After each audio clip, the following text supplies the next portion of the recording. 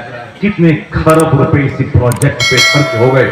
پورے ہندوستان کے ہر چھوٹے بڑے قصبوں میں وہ چلت پاخانہ والا میرے مدرسے میں آیا تھا، 6 مہینے تک سر کا درد رہا، اس کو چکا اس کا پنچر ہو گیا، اب تک مدرسے کی جگہ بلاک کر دیا، اب بار بار دوڑ دوڑ کے بلاک جانا، ویڈیو کے پاس جانا، اس کے پاس جانا، تب 2-4 مہینے بھاگ دوڑ کے بعد تب وہ گاڑی بھیجا میونسپلٹی والا،